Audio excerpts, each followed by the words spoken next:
शेखराय जगदाधाराय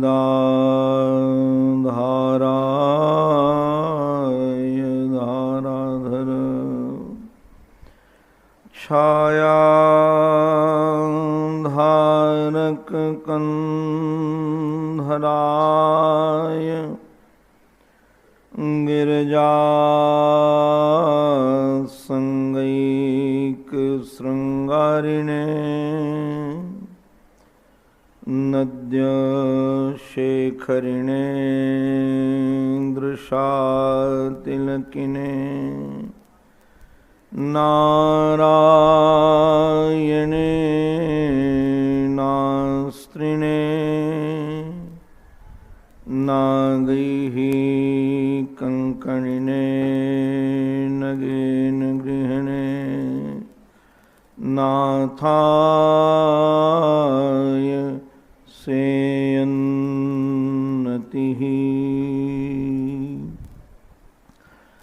वरहापीडं नटवरवपुः कर्णयोः कर्णिकारम् बिभ्रदवासः कनककपिशं वैजयन्तीं च मालाम् रन्ध्रान् वेणोरधरसुधया पूरयन् गोपवृन्दैः वृन्दारण्यं स्वपदरमणं प्राविशन् गीतकीर्तिः यः स्वानुभावमखिल श्रुतिसारमेकम् अध्यात्मदीपमति तितीरशतां तमोन्धम् संसारिणां करुणयाः पुराणगुह्यम् तं व्याससूनुमुपयामि गुरुं मुनीनां नमः परमहंसास्वादित चरणकमलचिन्मकरन्दाय भक्तजनमानसनिवासाय श्रीरामचन्द्राय विश्वसर्गविसर्गादि नवलक्षणलक्षितं श्रीकृष्णाख्यं परं धाम जगद्धाम नमामि तत् अखण्डानन्दबोधाय शिष्यसन्तापहारिणे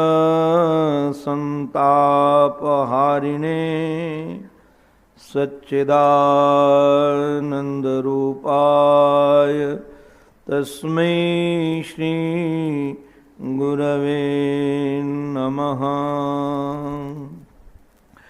गुरुर्ब्रह्मा गुरुर्विष्णुः गुरुर्देवो महेश्वरः गुरुः साक्षात् परब्रह्म तस्मै श्री गुरवे नमः। तस्मै श्री गुरवे नमः। श्रीमन्नारायण नारायण नारायण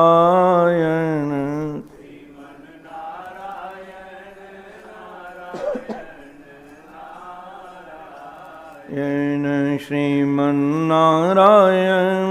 नारायण नारायण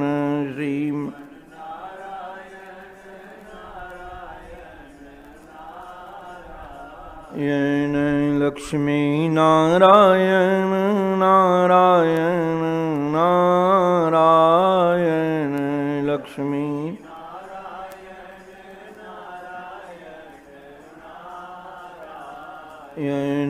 लक्ष्मी नारायण नारायण नारायण लक्ष्मी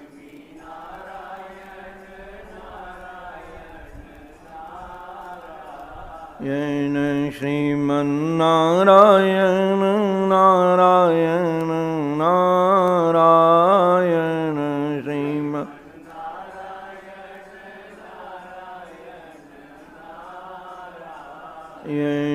सद्गुरु नारायण नारायण नारायण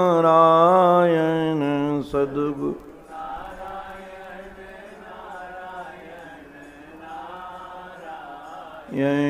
सद्गुरु नारायण नारायण नारायण सद्गुरु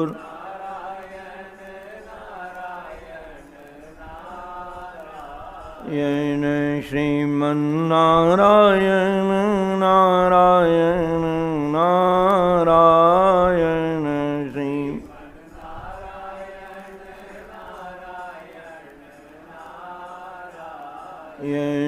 भजमन्नारायण नारायण नारायण भजमन्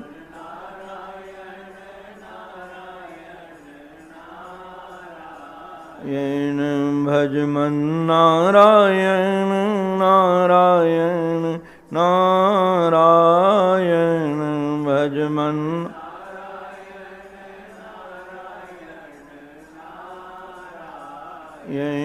श्रीमन्नारायण नारायण नारायण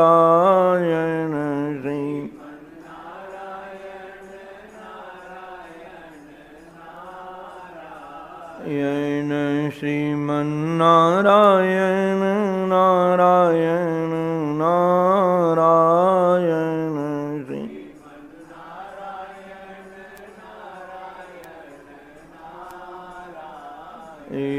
बोलो भक्तवत्सल भगवान की, सद्गुरुदेव भगवान की, श्री वृंदावन बिहारी लाल की जय जय श्री राधे जय जय श्री राधे जय जय श्री राधे।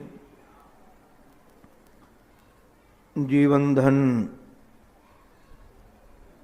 श्री प्रिया प्रीतम लाल के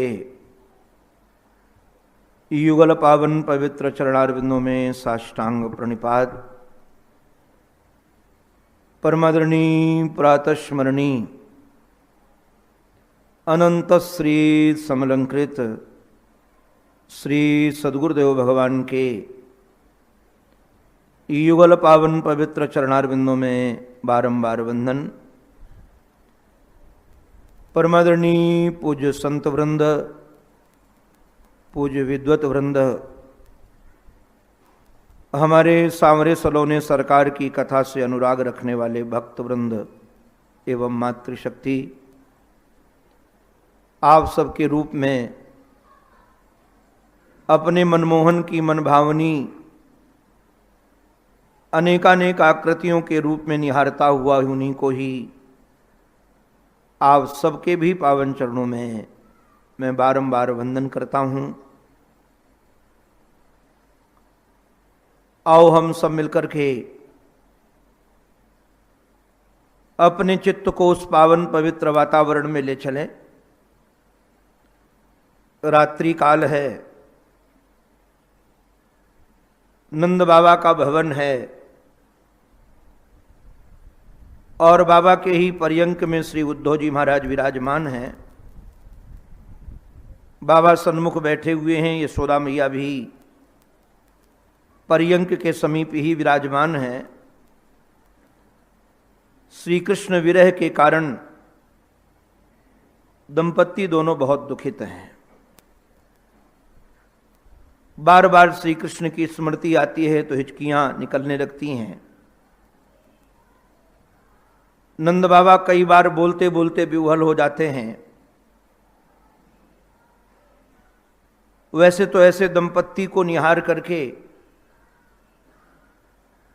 श्री उद्धव जी महाराज के पास उनको सांत्वना के लिए कोई शब्द थे ही नहीं।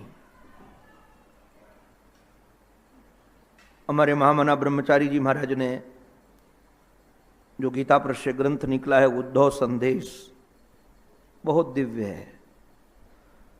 क्या तो भाषा शैली है और क्या उसका प्रवाह है। हमको तो लगता है थोड़ा भी सहृदय व्यक्ति हो तो अपने को संभाल नहीं पाएगा। कल मैं अवलोकन कर रहा था उसका।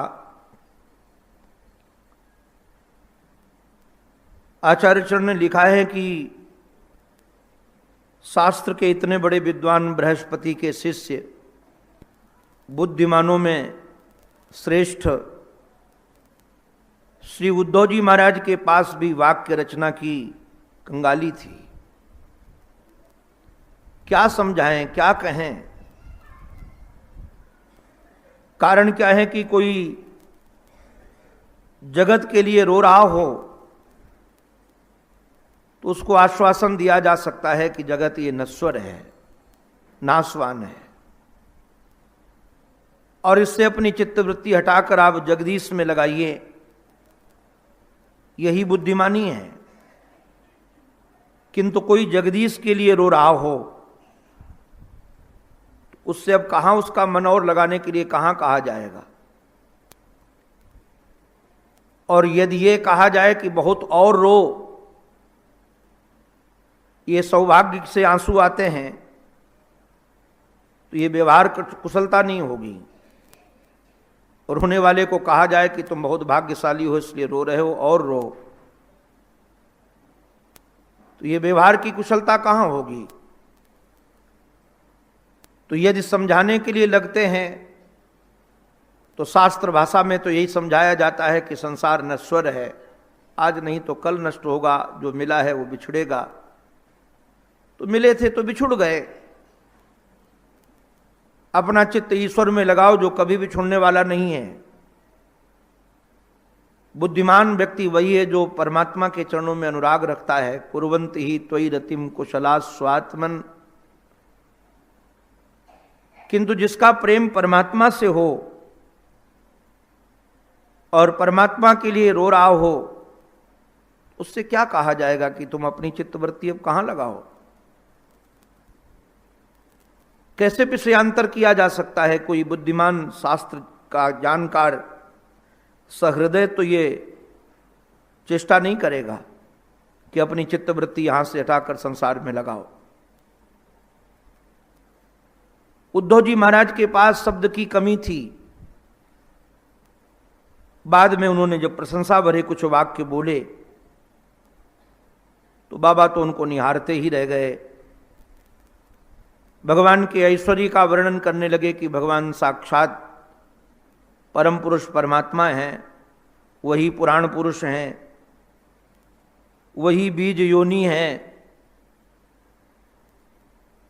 इससे बाबा का दुख कम नहीं हुआ और बढ़ गया। तो सामान्य एक व्यवहार की शैली है। मैंने एक दिन निवेदन किया था कि संतों का ऐसा मानना है कि दुखी व्यक्ति के सामने वेदांत का उपदेश करना आवश्यक नहीं है, जरूरी नहीं है। दुखी व्यक्ति के साथ तो आत्मीयता का व्यवहार किया जाए, उसको लगे कि ये हमारे अपने हैं। हमारे श्री केशवराम जी ने बताया कि पूज्य सेठ जी महाराज की यही विशेषता थी व्यवहार में। यदि कोई उनके साथ सामने रोता हुआ व्यक्ति आ जाए तो पहले उसको ये हो कि जिसके सामने हम रो रहे हैं वो हमारा अपना है, आत्मीयता का व्यवहार हो। और आत्मीयता के व्यवहार के बाद कुछ बात कही जाए तो हमारे श्री उद्धव जी महाराज ने आत्मीयता का व्यवहार किया। पहले आप दुखी मत हो, श्री कृष्ण को आप अपने पास में देखोगे, मां खिद्दतम महाभागौ द्रक्षथा कृष्णमंतिके अंतर्हृदय स भूतानाम आस्ते ज्योतिर्वैदशी। वह सब भूतों में विराजमान है। तो मानो बाबा ने कहा कि जिसका वर्णन आप कर रहे हो कि हमारा बेटा सब में विराजमान है, किंतु हमको दिखता क्यों नहीं है? अगर सब जगह है तो हमको नजर आना चाहिए। हमारे कानों में उसकी मीठी मीठी आवाज क्यों नहीं सुनाई पड़ रही है? क्या हमारी आंखों ने देखना बंद कर दिया है कि श्री कृष्ण सन्मुख खड़े हैं किंतु हमारी आंखें उनको निहार नहीं पा रही हैं? वो हमारा बेटा है। मैं अंधा भी हो जाऊंगा तभी उसके पादप विन्यास से मैं जान जाऊंगा कि मेरा प्राण आ रहा है। मैं अंधा भी हो जाऊंगा तो यदि हमारे पैरों को छुएगा तो मुझे पता चल जाएगा कि श्री कृष्ण का स्पर्श ही है। उद्धो हमारी कौन कहे, हमारी एक एक इंद्रियां उनसे परिचित हैं। हमारे कान उनके शब्दों से परिचित है, हमारी नासिका उनके गंध से परिचित है। वह कहीं भी आसपास भी आएंगे, उनके पवन का झोंका उनका स्पर्श करके यदि मेरे पास आएगी हवा, तो मैं जान जाऊंगा कि मेरा प्राण कहीं मेरे पास में ही है। हमारी त्वगिंद्री भी उनसे परिचित है। ऐसी कोई इंद्री नहीं है जो श्री कृष्ण से परिचित न हो। और आप कह रहे हैं कि श्री कृष्ण यही हैं, अभी आप निहारोगे उनको, अभी आप देखोगे। तो यदि यही हैं तो हमसे लुका छुपी क्यों कर रहे हैं? क्यों हमसे छुप रहे हैं? उद्धव को लगा कि अब इन्हें समझाना पड़ेगा कि जिनको तुम कहते हो ना हमारे हैं हमारे हैं हमारे हैं, आप भले उनको अपना मानते रहो किंतु वो किसी को न तो अपना प्रिय मानते हैं ना प्रिय मानते हैं, क्योंकि अमानी है और उनकी दृष्टि में कोई उत्तम और अधम भी नहीं है। जिसका वह त्याग करें, जिसको वो स्वीकार करें, क्योंकि समान रूप से वही व्यापक हैं। जो समान रूप से सर्वत्र है, सर्व जगह है, वह किसको बुरा कहेगा, किसको भला कहेगा, किसको बुरा मानेगा, किसको भला मानेगा।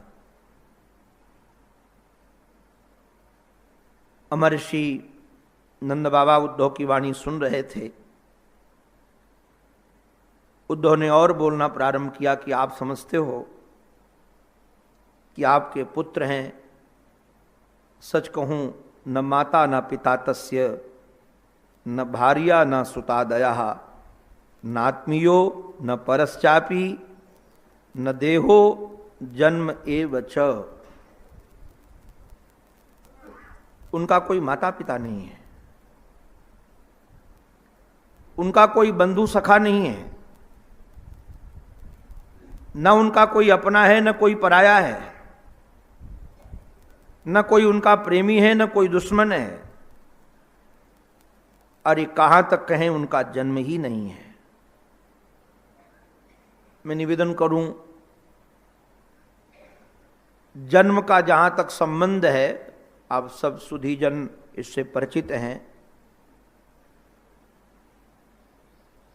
अगर पुण्य की पूंजी जीव के जीवन में ज्यादा होती है या पुण्य की पूंजी ही है, तो उसको भोगने के लिए उसको स्वर्ग में शरीर मिलता है। और पाप पुण्य बराबर बराबर है तो उसको भोगने के लिए फिर मनुष्य शरीर मिलता है। तो शरीर की प्राप्ति तो निश्चित रूप से प्रारब्ध आश्रित है। ब्रह्मा भी किसी व्यक्ति को उसके प्रारब्ध के बगैर शरीर देने में समर्थ नहीं है, किसी को नहीं दे पाएंगे। ब्रह्मा में सामर्थ्य नहीं है। वो हमारे महाराज श्री सुनाते थे कि जब भगवान के भोजन करने के ढंग को श्री ब्रह्मा जी महाराज ने निहारा, बामे पाड़ो मृषल कवलम तत्फलान्यंगुलीसु तिष्ठन मध्य, महाराज अपने सखाओं के मध्य में बैठे हैं, एक बाएं हाथ में दही भात लिए हुए हैं और अंगुलियों में अचार फंसाए हुए हैं, और श्रीमान जी खाते खाते हंस भी रहे हैं, हंसा भी रहे हैं, यहाँ तक कहें कि जूठा भी खा रहे हैं। हमारे ब्रजवासी लोग तो बहुत रस लेते हैं, ब्रजवासियों की तो लीला सबसे अलग है। और कई ब्रजवासी हमारे तो बड़े बड़े अच्छे रसीले कथाकार हैं। एक ब्रजवासी हमारा बालक कथाकार है, उससे किसी ने पूछा कि आप पूरे 3 घंटे में एक भी श्लोक नहीं बोलते हो, भागवत की कथा करते हो? तो उसने डांट कर कहा, बाबरे मैं उस श्लोक की चर्चा करता हूं, तू इस श्लोक की चर्चा करता है। मैं तो उस श्लोक की चर्चा करता हूं और तू बार बार कहता है श्लोक नहीं बोलते, श्लोक नहीं बोलते। तो ब्रजवासियों का तो भगवान अपना है, उनका तो बंधन ही है। तो हमारे ब्रजवासी तो बड़ा रसीला सुनाते हैं कि एक बालक कढ़ी बना के लाया था घर से, और वो कढ़ी खट्टी हो गई। तो लाला ने सखा ने विचार किया कि लाला या कढ़ी को पिएगो तो वह को गला खराब हो जाएगो, या वजह से गटागट कढ़ी पी रहे हो, वह को पेट निकलो, तो वह पेट में कढ़ी गिर रही। तो लाला ने निहारे, लाला ने कहा रुक रुक रुक, और रोक कर वह के जो पेट में कढ़ी गिरी हती वह अपने जीव से लाला चाट रहे हो। और जब ये दृश्य ब्रह्मा ने देखो तो यज्ञ भुक बाल केली, जिसको यज्ञ आदि में लेने में संकोच हो, भाग हुआ बालकों के साथ ऐसा उच्छिष्ट खा रहा है। तो ब्रह्मा जी महाराज को लगा कि ये परमात्मा नहीं, परीक्षा करते हैं। और परीक्षा की विधि से आप सब परिचित हैं ही। पहले बछड़ों को छुपा दिया और बाद में श्याम सुंदर खोजने के लिए गए तो बछड़े तो मिले नहीं। इधर सखाओं को छुपा दिया, और जब सखाओं को भी छुपा दिया, सखा भी नहीं मिले। तो श्री कृष्ण चिंतन करने लगे, हुआ क्या, ये सब गए कहाँ? तो जब ध्यान धर के देखा तो पता चल गया ये ब्रह्मा की करतूत है, और ब्रह्मा हमारी परीक्षा ले रहा है। तो कहा चलो परीक्षा देते हैं। तो कहते हैं भाई जो जिस विद्या का जानकार हो, अब उसी विद्या की परीक्षा उसको दी जाए तो परीक्षक सही है। आजकल तो बनारस की तो बड़ी कृपा है इस मामले में, हम लोगों पर भी कृपा है कि डिग्रियां खूब मिल जाती हैं। डिग्रियां जितनी चाहो उतनी मिल जाती हैं। अभी हमारा एक मथुरा में बालक है, प्रेस का काम करता है, कुछ कभी छपवाते हैं उससे। तो एक दिन आकर बताया कि एक वक्ता ने हमको आकर कहा कि महाराज हमारा विजिटिंग कार्ड छाप दो। तो बहुत उपाधियाँ उसमें लिख गए थे, बाल सुख और क्या क्या, वेदांताचार, न्यायाचार, पुराणाचार, सब जितनी डिग्रियाँ होती हैं। और कहा कि उसमें ये भी लिख दिया था श्रोत्रिय ब्रह्मनिष्ठ ब्रह्मलीन। तो जब उसने सारा कार्ड छापा तो ब्रह्मलीन हटा दिया उससे। तो ब्रह्मलीन जब हटा दिया तो वक्ता महोदय नाराज हो गए, बोले कि तुमने हमारे बिना पूछे हमारे कार्ड से ब्रह्मलीन कैसे हटा दिया? तो पठित है बालक, उसने कहा भी आप ब्रह्मलीन हुए नहीं हो। तो उनको लगता था कि ब्रह्मलीन जो शब्द है वह इसमें कि जो ब्रह्म में सदा लीन रहे, उस अर्थ में, किंतु वो ये नहीं था कि ये शब्द रूढ़ी है। ये जब व्यक्ति का शरीर पूरा, भाई महात्माओं का शरीर पूरा हो जाता तो ब्रह्मलीन कहते हैं। कोई गृहस्थ का शरीर पूरा हो जाए तो साकेतवासी कह देंगे, स्वर्गवासी लिख देंगे, गोलोकवासी लिख देंगे। तो उन्होंने कहा कि अभी आप ब्रह्मलीन हुए नहीं हो। तो बहुत नाराज हुए वो वक्ता महोदय, बोले तुमको क्या पता है कि मैं ब्रह्मलीन हूं कि नहीं हूं? तो मेरे से सुना रहा था कि महाराज जी मुझे तो लगा कि कोई प्रेत तो नहीं आ गया। तो कहने का अभिप्राय यह है कि जहां महाराज कोई जानकार नहीं होता वहां तो कह देते हम इसके जानकार। यत्र वैयाकरणा, यदि कोई वैयाकरण वाला मिल गया तो कह देंगे कि मैं तो पुराण का जानकार हूं, वैयाकरण का जानकार नहीं हूं। वयम न्यायिका, मैं न्याय का जानकार हूं।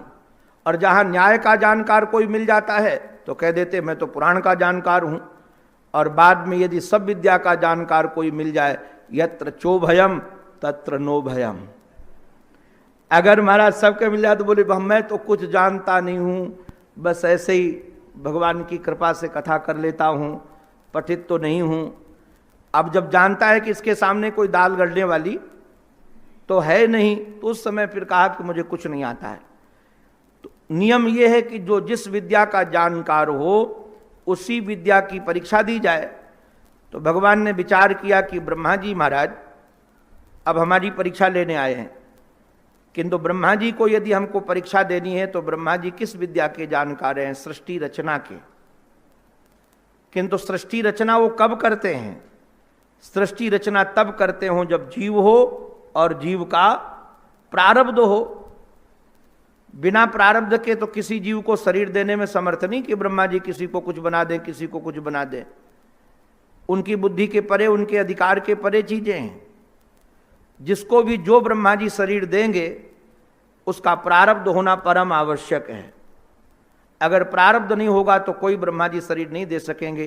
तो भगवान ने कहा कि अच्छा, अब आप परीक्षा लेते हो तो सृष्टि के जानकार हो तो समझो, आप तो सृष्टि बनाते हो जीव और प्रारब्ध के होने पर, किंतु मैं ऐसी सृष्टि बनाऊंगा कि न जिसमें जीव होगा न जिसमें प्रारब्ध होगा। यावत वत्सप वत्स, जितने बछड़े थे बछड़े बन गए, जितने सखा थे सखा बन गए। अरे महाराज कहाँ तक कहें, लकुटिया भी वही बन गए। अगर सखाओं के गले में नजर बट्टा पड़ा होगा तो नजर बट्टा भी तो वही बने, सब कुछ वही बन गए। तो मैं निवेदन इतना ही कर रहा था कि जन्म कब होता है, शरीर का जन्म कब होगा? शरीर का जन्म तब होगा जब जीव का प्रारब्ध हो। और आप ईश्वर के प्रारब्ध को स्वीकार करोगे? ईश्वर का कोई प्रारब्ध है क्या? और यदि उसका प्रारब्ध नहीं है तो उसका जन्म स्वीकार कैसे करोगे भाई? अगर प्रारब्ध के अभाव में जन्म नहीं है तो जन्म स्वीकार किया नहीं जा सकता। इसलिए हमारे वैष्णव लोग, कई लोग बहुत बढ़िया प्रयोग करते हैं। वो कहते हैं कि भगवान का जन्म नहीं होता है, भगवान का प्राकट्य होता है। भय प्रगट कृपाला दीन दयाला कौशल्या हितकारी। भगवान, हमारे कई वैष्णव तो ये भी मानते हैं कि भगवान गर्भ में जाते नहीं हैं। बोले गर्भ में जाएंगे तो गर्भ भगवान के जाने लायक स्थान है। किंतु हमारे पूज्य श्री उड़िया बाबा जी महाराज, इस पर एक बार वहाँ सत्संग चल रहा था। बाबा सत्संग के बड़े प्रेमी थे और अभी भी कई लोग हैं पुराने लोग जो बाबा के समय सत्संग करते थे।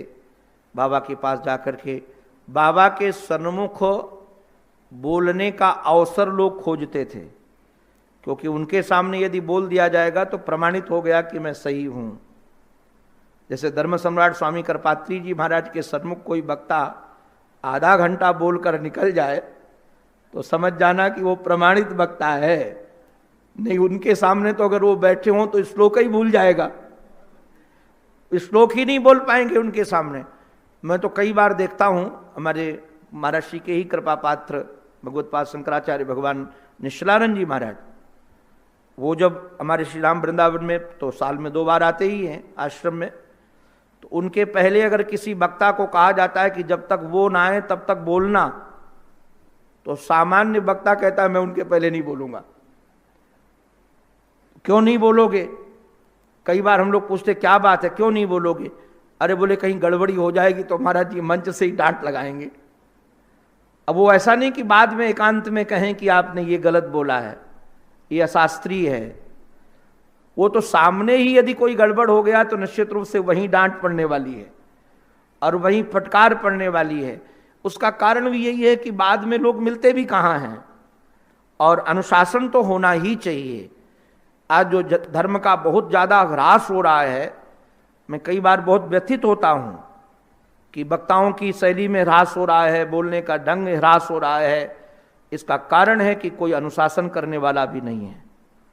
पूज्य धर्म सम्राट स्वामी करपात्री जी महाराज के जाने के बाद मुझे तो ऐसा नहीं दिखता कि कोई, महाराज कितने लोगों को भगवत्पाद शंकराचार्य भगवान की परंपरा के होने के नाते कितने लोगों को, एक शंकराचार्य भगवान चले गए थे विदेश और स्वामी जी को पता चला तो स्वामी जी ने तुरंत उनको ललकारा कि तो गद्दी छोड़ो या शास्त्रार्थ करो, तो उन्होंने गद्दी छोड़ दी तुरंत, क्योंकि महाराज जी से शास्त्रार्थ करने का तो सामर्थ्य था ही नहीं। तो महद पुरुष के सामने बोलना भी बड़ा कठिन है, उनके सामने बोलना बड़ा कठिन है। तो महाराज बाबा के यहाँ सभा लगी हुई थी, बड़े बड़े सब लोग थे, और एक वक्ता ने यही प्रतिपादन कर दिया कि भगवान गर्भ में नहीं रहते, भगवान प्रकट हो जाते हैं, गर्भ में आते ही नहीं हैं। तो बाबा ने हंस करके बड़े प्रेम से बाबा ने कहा कि जो परमात्मा गर्भ में जाने से डरे वो परमात्मा ही नहीं है, क्योंकि हरि व्यापक सर्वत्र समाना तो गर्भ में तो है ही। तो भाव की दृष्टि से ठीक है, किंतु यहां जो श्री उद्धव जी महाराज इस बात का प्रतिपादन कर रहे हैं कि उनका जन्म नहीं है, और यदि जन्म नहीं है तो उनका देह नहीं है। जन्म च देह च न उनका जन्म है न देह है। क्योंकि अच्छा एक बात और भी इसमें विचारणीय है, भगवदीय शरीर जो ईश्वर का शरीर होता है और जीव का शरीर, दोनों में बहुत ज्यादा फर्क है। भगवदीय शरीर जो दिखता है वो पांच भौतिक नहीं होता है, चिन्मय होता है। जैसे हमारे आपके शरीर में पांच भूत हैं और इसमें क्रम है, बालक बनेगा, फिर जवान होगा, फिर बूढ़ा होगा, क्योंकि वार्धक्य आदि गुण आएंगे, पंचभूतों का स्वभाव है, सड़ना खिसकना, तो ये आएंगे। किंतु ईश्वर के शरीर में ये नहीं होते हैं। ईश्वर का शरीर बिल्कुल चिन्मय होता है। याद रखिएगा, चिन्मय कहने का ही प्राय जैसे घनत्व तो है, उसमें ज्ञान का ही श्री विग्रह है, उसमें दूसरा कुछ है ही नहीं। चिन्मय विग्रह है श्री ठाकुर का, इसलिए कहते हैं कि उनका जन्म नहीं होता। और यदि जन्म नहीं होता तो बिना जन्म लिए उनके माता कौन बन जाएंगी, पिता कौन बनेंगे? भाई जब जन्म लिया जाएगा तभी माता पिता का संबंध स्वीकार होगा। तो कहा जन्म न होने के कारण, देह न होने के कारण अब उनकी कोई मां नहीं है, उनके कोई पिता नहीं है, उनके कोई बंधु नहीं है, उनके कोई सखा नहीं है, न उनका कोई आत्मीय है, न बेटे हैं, न भार्या है, कोई संबंध नहीं है। अब जरा यहां तो नहीं, इस चर्चा को रखूंगा गोपियों के सामने। महाराज गोपियां जो उद्धव से प्रश्न करती हैं उसकी चर्चा एक दो दिन में आ जाएगी। तो गोपियों ने तो प्रश्न कर दिया कि अगर उसका जन्म नहीं हुआ है तो उखल से बांधा कौन गया है? अगर वो खाता नहीं है कुछ तो मिट्टी किसने खाई? आप बताइए। उद्धव से प्रश्न किया है गोपियों ने। तो हमारे श्री बाबा के सामने जब ये कहा तो बाबा ने सोचा, अरे ये किसके बारे में चर्चा सुना रहे हैं? हमारे लाला के बारे में तो नहीं हो सकती, क्योंकि लाला के माता पिता तो हम दोनों यहां बैठे हैं, और यदि हम माता पिता बैठे हैं तो किसकी ये चर्चा कर रहे हैं कि इनके पास उनके माता पिता नहीं होते हैं? तो निश्चित रूप से ये किसी दूसरे की चर्चा कर रहे हैं। तब तक श्री उद्धव जी महाराज ने कहा कि आप उनको लगता है कि वह कोई कर्म करते हैं? तो नचास्य कर्म वालोके सद सन मिश्र योनिषु क्रीडार्थ सोपि साधु नाम पवित्राणाय कल्पते। नचास्य कर्म वालोके, इस संसार में उसका कोई कर्म नहीं है। और भैया ध्यान देने लायक बात इसमें जरूर है, गीता में जैसे हमारे गोविंद कहते हैं, नमाम कर्म लिम्पंती न मे कर्म फलस्पृहा इतिमाम यो भी जानन्ति। इस प्रकार से जो मुझे जानता है कि न तो हमारा कोई कर्म है, न कर्म हमको लिप्यते, कर्म में मैं लिप्त होता हूं, और न कोई कर्म की स्पृहा है, ऐसा जो जानता है निश्चित रूप से वह कर्म भीर न सबध्यते, वह कर्म में बधता ही नहीं है। अब जरा विचार करने लायक, तो भगवान के जीवन में कोई कर्म है नहीं, वह कोई कर्ता हो सकते ही नहीं है। इसमें एक बात बड़ी रसीली है, मुझे स्मरण में आ गई, इसलिए मैं सुना देता हूं।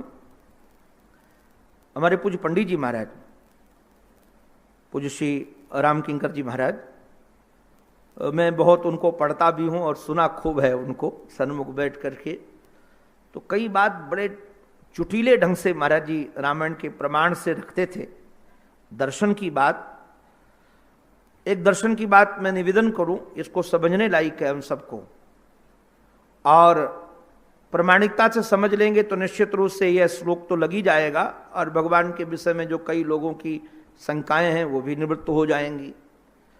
कई लोगों को ये लगता है जैसे श्री कृष्ण ने स्वयं, श्री सुखदेव जी महाराज इस बात का वर्णन करते हैं कि अपने सखाओं के साथ एकदा क्रीडमाने, महाराज एक दिन श्री कृष्ण हमारे सखाओं के साथ खेल रहे थे और कृष्णम मृदम भक्षितवान, श्री कृष्ण ने मिट्टी खा ली। अब ये कर्म हो गया, मिट्टी खाने की क्रिया हुई उनके जीवन में। किंतु जब यशोदा मैया ने उनको पकड़ा और यशोदा मैया ने पकड़ करके डांट कर कहा, क्यों रे चटोरे, तूने मिट्टी खाई है?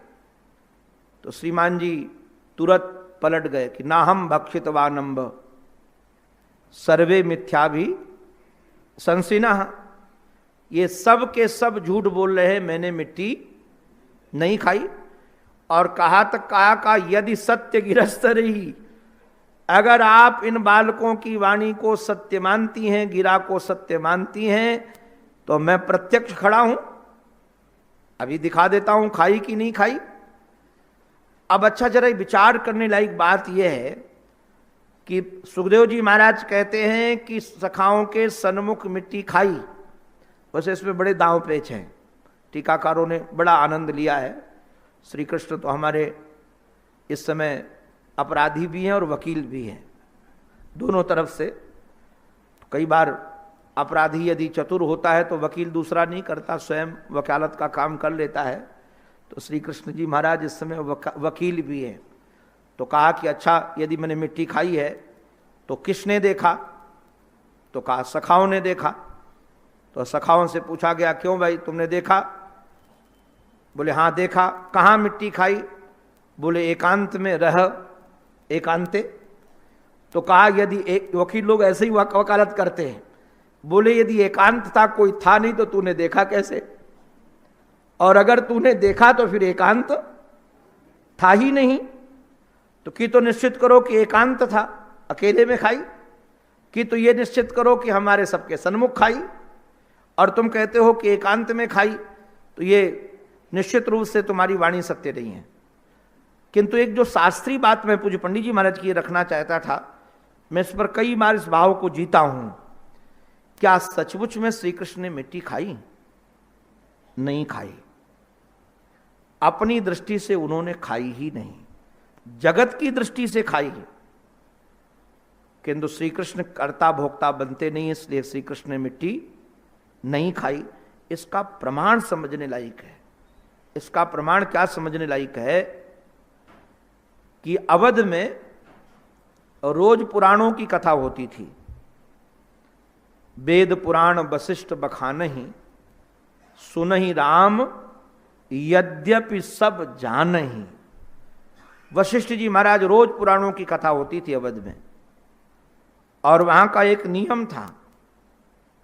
नियम यह था कि जब पुराण की कथा वशिष्ठ जी सुनाएंगे, उस समय सब अपना काम छोड़ करके कथा सुनेंगे। और यही कारण है कि मंथरा भी कथा सुनती थी। आप देखेंगे जब कैकेयी को उसने गलत दिशा दी है, उस समय कितने सौतों की कथा सुनाई। अगर वह पुराण की कथा सुनती न होती तो इन पुराणों की सौतों की कथा उसको कहां से आती होती। अभिप्राय है कि वहां के दास भी, सेवक भी पुराण की कथा सुनते थे, और हमारे श्री राघवेंद्र सरकार भी सुनते थे, चारों भाई बैठ के सुनते थे। और कथा का जो एक क्रम है होना भी चाहिए। कथा पूरी हो जाने के बाद वशिष्ठ जी महाराज कथा का विश्राम करके जब चले जाते थे, तो हमारे श्री राघवेंद्र सरकार चारों भाई बैठते थे और कथा पर विचार करते थे तो एक दिन वशिष्ठ जी महाराज ने एक कथा सुनाई कद्रु और विनिता की। आप सब उस कथा से परिचित है, पुराण की कथा है, इसका विस्तार मैं भी नहीं करूंगा, संकेत में ही कह दूं। कथा यह है कि कद्रु और विनिता दो सौत हैं। एक दिन आपस में चर्चा हो रही थी। विनिता की तरफ से प्रश्न गया कि एक बात बताओ, सूर्य के रथ में जो घोड़े लगे हैं उनकी पूंछ काली है या सफेद है? विनिता की बात सुनकर कद्रु ने कहा काली है, और आपस में बहस हो गई। और बहस हो जाने के बाद शर्त लग गई। आजकल लोग ऐसे ही करते हैं, शर्त लगा ली। उसने कहा कि यदि काली होगी तो तू मेरी नौकरानी बनकर, दासी बनकर जीवन व्यतीत करेगी, और श्वेत होगी तो हम तुम्हारी दासी बन जाएंगी। अब महाराज ये निर्णय हो जाने के बाद कद्रु ने अपने पुत्रों को बुलाया और पुत्रों को बुला करके कहा कि जाओ, सर्पों को कहा कि जाओ तुम जा करके घोड़ों की पूंछ में आप सब चिपक जाओ, हम लोग देखने जाएंगे तो निश्चित रूप से पूंछ काली दिखेगी। किंतु बहुत सारे सर्पों ने मना कर दिया। उन्होंने कहा कि ये गलत बात है, मैं गलत अधर्म में सहयोग तुम्हारा देने वाला नहीं हूं। जिन्होंने मना कर दिया मां ने उनको शाप दे दिया कि जन्मेजय जब सत्र ये करेंगे तब तुम सब जल करके उसमें राख हो जाओगे, मर जाओगे। किंतु कई बच्चे अपनी मां आज्ञा मान करके वो चले गए वहां। अब श्री राघवेंद्र सरकार ने इस घटना के बाद जब वो गए और मां देखने के लिए गई, जब मां देखने के लिए गई तो दूर से स्वाभाविक है कि वो काली पूंछ दिखी और विनिता दासी बन गई। बाद में गरुण जी महाराज ने मुक्त कराया, बड़ी लंबी कहानी है।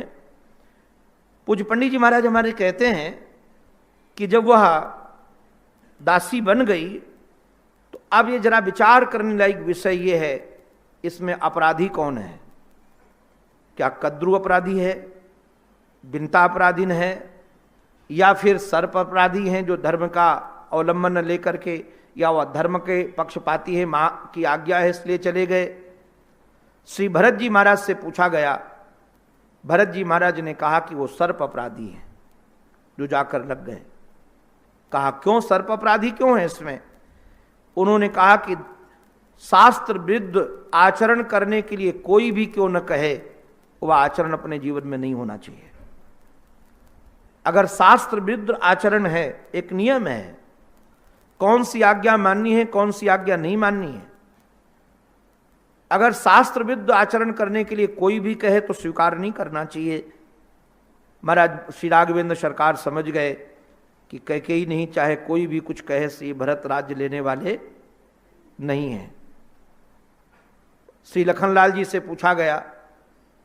लखनलाल जी ने कहा कि सरकार अब मैं किसको गलत कहूं, किसको सही कहूं? मुझे तो लगता है, मेरी चित्तवृत्ति एक जरूर इसमें है कि गरुण जी चाहे कितने ही सर्पों को खा जाते हों और द्वेष मानते हों, किंतु जो सरकार की सेवा में पहुंच जाता है उसको गरुण फिर दृष्टि अपनी आंख दिखा नहीं पाते हैं। स्वयं है, गरुण भगवान के पास में सेवक में रहने वाले सर्पों को खा सकेंगे? उन पर आंख भी नहीं उठा सकेंगे। तो कहा कि भगवान की शरण ग्रहण करके रहना चाहिए। हमको तो यही लगता है। शत्रुघ्न ने बात कही। बाद में तीनों भाइयों ने मिलकर के श्री राम जी से पूछा, आपकी दृष्टि में अपराधी कौन है, इसमें किसकी गलती है? ये बड़ी सूक्ष्म वृत्ति है। श्री राघवेंद्र सरकार ने कहा कि इसमें अपराधनी यदि कोई है तो वह विनिता मैया है। अब आप लोग कहेंगे कि विनिता मैया अपराधीन कैसे हो सकती है? उसने तो सत्य ही कहा था और सत्य की पक्षपाती थी। अपराधीन इसलिए पूज्य पंडित जी महाराज कहते हैं कि उसने शास्त्र प्रमाण नहीं, अपने नेत्र प्रमाण को स्वीकार किया। याद रखिएगा, परमात्मा के विषय में यदि जानना हो तो हमारे नेत्र प्रमाण नहीं है। कई चीजें ऐसे हैं जो हमारी इंद्रियां प्रमाण नहीं है उसमें। अगर जो व्यक्ति पढ़ा लिखा न हो, जो व्यक्ति जानकार न हो, उससे यदि कोई पूछे कि आकाश का रंग क्या है, तो निश्चित लोग कहेंगे कि आकाश का रंग नीला है, किंतु क्या सचमुच में आकाश का रंग नीला होता है? ये आकाश का रंग ही नहीं है। हमारी आंखें जहां देखना बंद कर देती वहां नीला नीला दिखने लगता है। ऐसे इंद्रियजन्य जो प्रमाण हैं, बहुत सारे प्रमाण हैं। हमारे पूज्य धर्म सम्राट स्वामी कृपात्री जी महाराज की भाषा को अवशीलन करते हुए पूज्य वेदांती जी महाराज ने, अभी उनका भी शरीर नहीं है, उन्होंने 10 नामापराध, एक छोटा सा कलेवर ग्रंथ है 10 नामापराध, और संयोग से हमको बचपन में पढ़ने को मिला था, अभी मैं खोज रहा था तो मिला ही नहीं। किसी को किसी संत को दे दिया था, तो बचपन के कुछ संस्कार थे कि 10 भगवान के नाम की इतनी महिमा है, किंतु हमारे जीवन में फलीभूत होता नहीं दिखता है। तो उसमें 10 नामापराधों को छोड़कर यदि भगवान का नाम लिया जाए तो तुरंत वो, शायद कभी लेख निकला होगा अपने यहाँ से भी, तो वो मैं खोज रहा था, तो उसमें ऐसे ऐसे उदाहरण दिए हैं पूज्य वेदांती जी महाराज ने कि कई बार आंखों की देखी घटना भी झूठ होती है। आप ये मत समझिएगा कि दृष्टि प्रमाण ही प्रमाण है, तो दृष्टि प्रमाण प्रमाण नहीं है, श्रुति प्रमाण प्रमाण है। और स्वाभाविक है, इसमें और भी क्रम है। इसमें क्रम क्या है? अगर दृष्टि, और ध्यान रखिए, दृष्टि प्रमाण और स्मृति प्रमाण में विरोध है तो निश्चित रूप से स्मृति प्रमाण है, और स्मृति प्रमाण और श्रुति प्रमाण में यदि विरोध है तो उसमें श्रुति प्रमाण स्मृति प्रमाण नहीं माना जाएगा। एक क्रम है प्रमाणिकता का, कौन कहां किस ढंग से प्रमाणित माना जाएगा, विरोध होने पर किसकी बात स्वीकार की जाएगी, किसकी बात स्वीकार नहीं की जाएगी। तो परमात्मा के विषय में जितनी भी श्रुतियां हैं वह यही कहती है कि वो अकर्ता है, अभोक्ता है, वह कर्म में लिप्त नहीं होता है। गीता में भी यह वर्णन है कि वह कर्म में लिप्त नहीं होता। और नारायण, यदि वह कर्म में लिप्त नहीं होता है और उसका कोई प्रारब्ध नहीं है तो फिर उसका ये जन्म दिखता क्यों है, उसका शरीर दिखता क्यों? जब शरीर है ही नहीं तो शरीर का दर्शन भी नहीं होना चाहिए। जो चीज का अभाव है उसका फिर दर्शन किस लिए? किंतु ईश्वर का दर्शन होता है।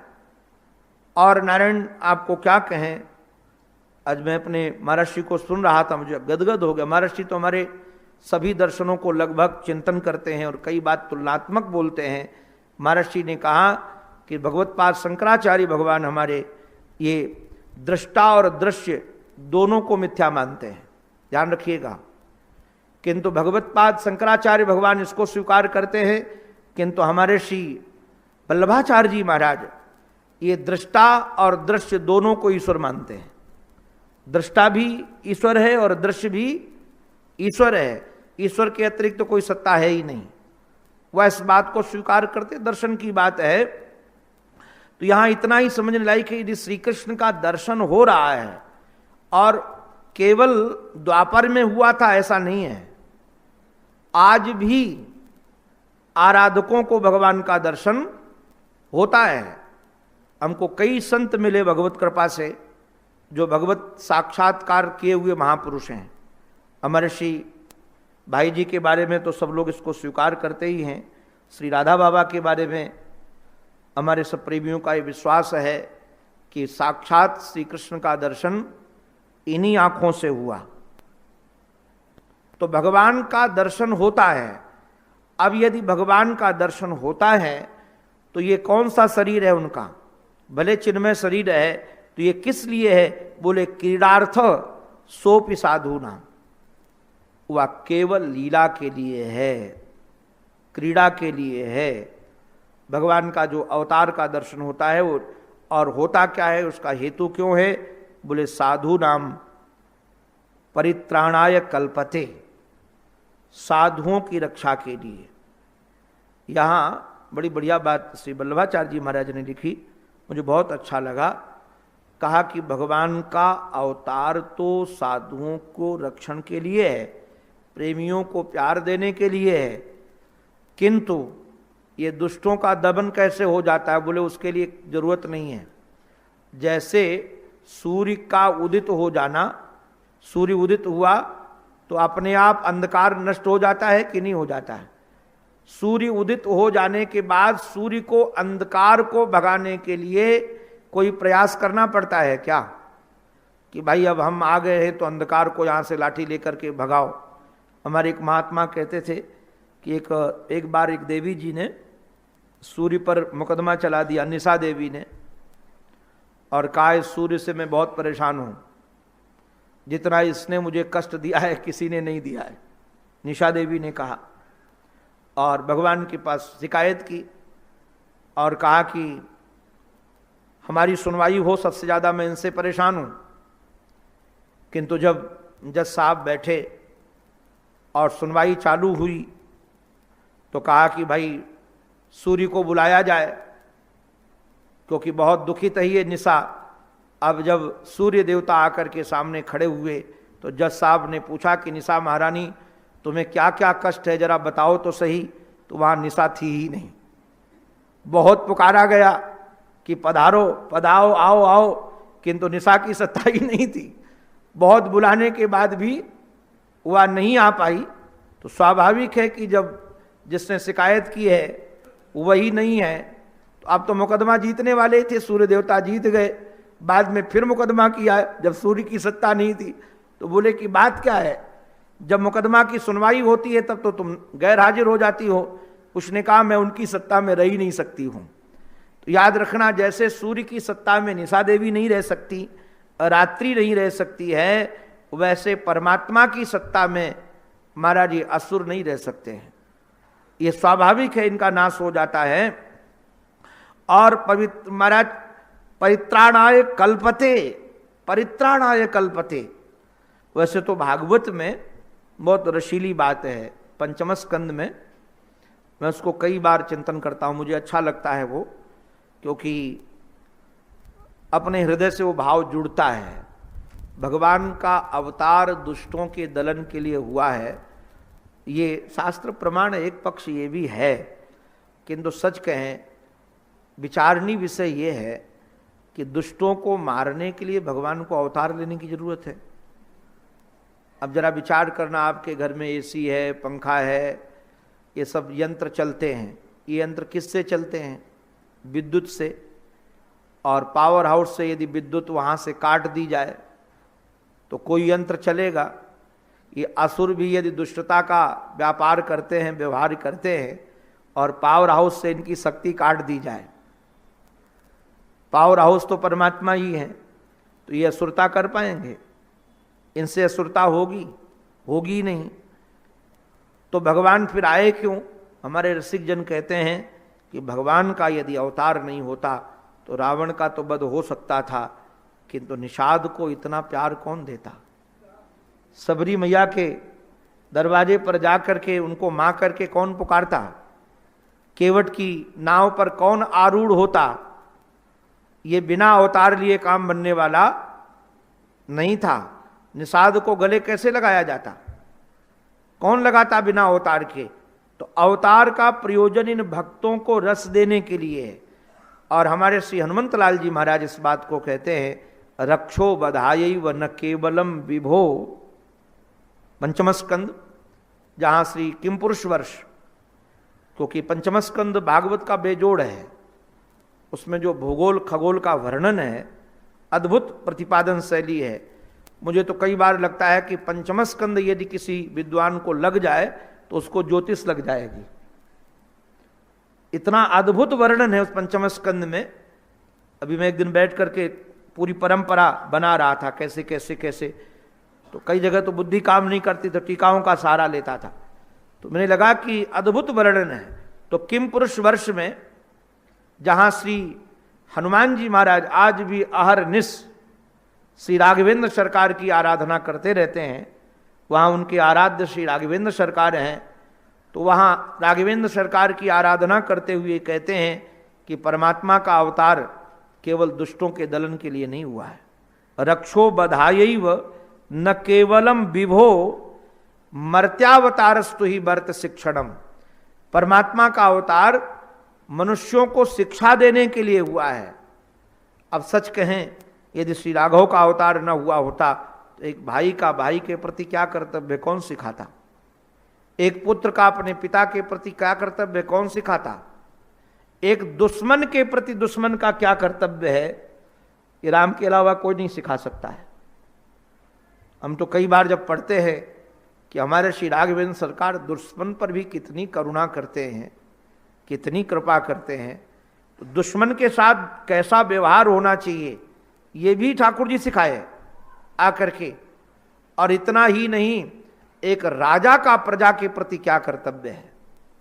आपको बताए, जो मूल जहां मेन व्यक्ति बैठा होता है, कई लोगों को बड़ी शिकायत है कि राम जी राजा का पार्ट तो सही निभाए किंतु पति का पार्ट सही नहीं निभाए। क्यों भाई, पति का पार्ट क्यों सही नहीं निभाया? बोले कि राम जी को वनवास हुआ था, जानकी साथ में गई थी, अगर धोबी ने कह भी दिया था तो राम जी को भी छोड़ करके चले जाना चाहिए था। तो ध्यान रखिएगा, वो राजा का कर्तव्य नहीं है। और सामान्य जो छोटे छोटे धर्म हैं, उन धर्मों से श्रेष्ठ बड़ा धर्म होता है। और श्री राघवेंद्र की आराधना प्रजा की आराधना थी, उनके आराध्य प्रजा थी। तो जिस राजा की आराध्य प्रजा हो, तो प्रजा के लिए राजा को कैसा कैसा त्याग करना चाहिए, कैसे कैसे उसको जीवन जीना चाहिए। अगर श्री राघव का अवतार नहीं होता तो ये कौन सिखाता? तो परमात्मा का अवतार लोगों को शिक्षा के लिए भी है और साधु पुरुषों के लिए परित्राण के लिए भी है, साधु पुरुषों की रक्षा के लिए है। किंतु भैया ध्यान रखना, वो है केवल लीला के लिए, लीलार्थ है, केवल क्रीडार्थ है। जो क्रीड़ा होती ना, खेल, जो खेल में खेला जाता है वह केवल खेल खेल के लिए होता है और उसका दूसरा कोई प्रयोजन नहीं होता। वो खेल खेल के में खेल हुआ है। और बाद में इन्होंने कहा सत्वम रजस्तम इति भजते निर्गुणों गुणान क्रीडन नीतोयंत्र गुणैहि। महाराज एक बात, सत्वम रज इति, ये सत्व रज तम जो तीन गुण हैं, ये तीनों गुण श्री ठाकुर जी में नहीं है, इसलिए वो निर्गुण है। और दूसरी बात ध्यान रखना, ये जो निर्गुण शब्द का अर्थ प्रयोग है, वैसे तो ठाकुर जी के पास एक रस्सी रहती है, रस्सी नाम गुण का है, रस्सी नाम गुण का है। और इस गुण से, इस रस्सी से, इसलिए हमारे श्री वल्लभ संप्रदाय में, वल्लभ कुल में श्रीनाथ जी का जो दर्शन है ना, श्रीनाथ जी का दर्शन जिन लोगों ने किया होगा तो ध्यान आ जाएगा, उनके हाथ में एक रस्सी भी रहती है, कमर में बंधी रहती है और ऐसे अंगुली में वो फंसा करके रहते हैं श्रीमान जी। तो ये रस्सी वैसे तो गोपाल है ना, तो गोपाल के लिए तो रस्सी चाहिए ही चाहिए, क्योंकि गोदोहन करना हो तो भी पैर में रस्सी बांधनी पड़े। गोदोहन तभी होगा, शास्त्रीय विधा ये है कि गाय चाहे कितनी सीधी हो किंतु बिना पैर में रस्सी बांधे गाय का दोहन नहीं करना चाहिए। चाहे ऐसे रस्सी लटका दी जाए केवल नाम मात्र के लिए, शास्त्रीय विधा है। तो श्री ठाकुर जी के पास वो गुण जो है रस्सी रहती है और उस रस्सी से ही इन जीवों को बांधते हैं। मैं कई बार कहता हूँ गुण माने रस्सी और गुण माने भगवत चरित्र। अब जरा विचार करने, भगवत चरित्र का नाम भगवत गुण है कि नहीं है? भगवत गुण, तो भगवत गुणों से अर्थात भगवान की कथा से यदि खल भी जुड़ जाए, उखल, अगर भगवान की कथा से खल भी जुड़ जाए, उखल जुड़ जाए, वह भी दूसरों के उद्धार का हेतु बन जाता है। अपना तो उद्धार करेगा ही करेगा, किंतु नलगूबर मणिग्रीव का भी उद्धार उस रस्सी के। अच्छा जरा विचार कीजिएगा, अकेले उखल होता तो उद्धार होता, अकेले रस्सी होती तब भी नहीं उद्धार होता। रस्सी के साथ बंधा हुआ उखल ही उनके उद्धार का हेतु बना। तो भगवान के ये गुण हैं। और एक बहुत बढ़िया है श्लोक है तो प्रथम स्कंद का, मुझे बहुत प्यारा है, लगता है उसका कई बार मैं चिंतन करता रहता हूं। आत्मा रामश्च मुनयो निर्ग्रंथापिरुक्रमे, आत्मा रामश्च मुनयो निर्ग्रंथापि रुक्रमे कुर्वन्ति अहेतुकीम भक्तिम इत्थम भूत गुणो हरि। बोले बड़े बड़े आत्मा राम, आप्त काम महात्मा, आत्मा रामश्च मुनयो। आत्मा राम महात्मा, मुनि माने मननशील महात्मा, और जिनकी चिज्जड़ ग्रंथि कट गई है। हमारे महाराज जी तो कहते थे जिनकी चोटी की और जनेऊ की भी गांठ कट गई है, अर्थात परमहंस सन्यासी अब न तो चोटी रही और न सिखा रही और न यज्ञोपवीत रहा, क्योंकि यज्ञोपवीत में भी गांठ है और चोटी में भी गांठ है। तो निर्ग्रंथ जो हो गए, अर्थात उनके जीवन में अब कोई गांठ रही नहीं, न चोटी की गांठ रही और न जनेऊ की गांठ रही। और महाराज कई बार क्या कहें, अभ्यास तो इतना प्रबल होता है, मैं कई बार आश्चर्य मानता हूँ, अभ्यास इतना प्रबल होता है कि कुछ दिन का हो जाए तो छूटता नहीं है। अब हमको वर्षों हो गए चोटी कटवाए हुए, वर्षों, किंतु 9 वर्ष की उम्र में यज्ञोपवीत हो गया था, 9-10 वर्ष की उम्र में। उसके बाद लगभग 11-12 साल तो लगभग रखा ही यज्ञोपवीत, ज़्यादा रखा। तो अब क्या होता है, अभी वर्षों हो गए जो हमारा जनेऊ और चोटी गए हुए, किंतु कई बार रात्रि में, आज ही घटना घटी, रात्रि में लवशंका के लिए उठता हूं तो जनेऊ ढूंढता हूं अपना। आज मैं बहुत देर तक जनेऊ ढूंढता रहा। अब हमको लगा कि जनेऊ गया कहाँ, फिर बाद में ध्यान आया कि तो वर्षों हो गए भाई गए हुए, अब काहे को ढूंढ रहा है ये। तो पुराना अभ्यास जो होता है बड़ा गजब का अभ्यास होता है। आज तो मैं आश्चर्य मान गया, ऐसी घटना कई बार घटी कि मैं जाता हूं तो बाथरूम खोजता हूं कि यज्ञोपवीत कहाँ है हमारा, यज्ञोपवीत नहीं मिल रहा है। और जब तक यज्ञोपवीत न महाराज मिले तब तक लवशंका कैसे हो, वो संस्कार दिमाग में बना हुआ है। तो जो महात्मा भी बन गए हैं, निर्ग्रंथा माने जिनकी चोटी की गांठ नहीं है, जिनकी जनेऊ की गांठ नहीं है, ऐसे परमहंस महात्मा भी कुर्वन्ति अहेतुकीम भक्तिम, वो भी भगवान की भक्ति करते हैं। किंतु भैया ध्यान रखना, हमारे आपकी भक्ति में और पूज्य परमहंसों की भक्ति में फर्क है। आप कहोगे भक्ति तो भक्ति है, भक्ति में क्या फर्क है? अरे बाबा, जो परमहंसों की भक्ति है ना, उसमें अहेतुकीम भक्तिम, उसमें कोई हेतु नहीं है, कोई कारण नहीं है। और हम लोगों की भक्ति में कितने कारण हैं, कामना तो घुसी हुई है। मैं तो कई बार हंसता रहता हूँ और विनोद भी करता हूँ कि ये चालाक लोग आजकल तो सब बनिया बन गए जी, सब वैश्य, बड़ी समस्या है। ब्राह्मण भी वैश्य, क्योंकि सब की दृष्टि पैसे पर, और एन केन प्रकारेण कैसे भी पैसा है, तो ये वैश्य वृत्ति है। तो हम तो कई बार हंसते हैं कि सब वैश्य की वृत्ति में आ गए। तो अब जरा विचार करना, कभी चिंतन करना कि भगवान से कामना के लिए तो जुड़े हम, और इतने चालाकी है, ऐसा सोचते कि भगवान को हिसाब नहीं आता है। वो भगवान को हिसाब आता ही नहीं है। कहा क्यों? अब जरा विचार करना, आरती जैसे करते तो आरती में जो आरती दीपक है, बत्ती है, घी है, माचिस का भी खर्चा लगा लो, तो लगभग सब मिला के 10 रुपये से तो ज़्यादा नहीं होगा। सारा खर्चा दीपक का, महाराज बाती का, घी का, माचिस की तिल जलाने का, सब मिला के 10 रुपया। और लिस्ट कितनी लंबी होती है, सुख संपत्ति घर आवे और कष्ट मिटे तन का। भैया अच्छी कंपनी की गोली खरीदने जाओगे वो भी 20 रुपए की मिलेगी, और सब इस आरती में ही आ जाए। तो मैं कई बार हंसता हूं कि सोचते भगवान को हिसाब नहीं आता कितने का कितना माल मिलता है, इतना माल मिल पाएगा कि नहीं मिल पाएगा उनको हिसाब नहीं है। तो हम लोगों की जो भक्ति है वह हेतु कारक है, कुछ न कुछ चाहिए। किंतु भगवान से जो प्रेम हमारे संत जन करते हैं, महद पुरुष करते हैं, उसमें हेतु नहीं होता। अहेतु किम भक्तिम कुर्वन्ति। तो अच्छा, ये विशेषता किसकी है?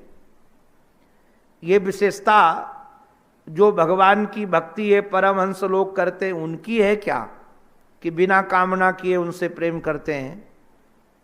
तो हमारे सूजी महाराज कहते हैं उनकी नहीं है। ये किसकी विशेषता है कि परमहंस लोग परमात्मा की भजन करते हैं? ये परमहंस की विशेषता है? बोले परमहंस की विशेषता नहीं। किसकी विशेषता है? बोले इत्थम भूत गुणो हरि। ये भगवान के गुणों की विशेषता है, ये भगवान के गुणों की विशेषता है। बड़े बड़े महात्मा, अद्वैत सिद्धि के रचयिता श्री मधुसूदन सरस्वती महाभाग, हमारे महर्षि सुनाते थे कि काशी में बैठे थे, शास्त्रार्थ महारथी, और अकस्मात कोई महात्मा आ गए, अवधूत कौपीन धारण किए हुए, भगवान शंकर ही थे, प्रकट हो गए। तो ऐसी प्रतिभा अवधूत की कि मधुसूदन सरस्वती महाभाग खड़े हो गए, उनको बैठाला आसन पर और पास में बैठ करके कहा, पूछा, मधुसूदन सच सच बताओ कि तुम जब शास्त्रार्थ करते हो और अपने पक्ष प्रतिपक्ष वाले को हरा देते हो तो प्रसन्नता होती है कि नहीं?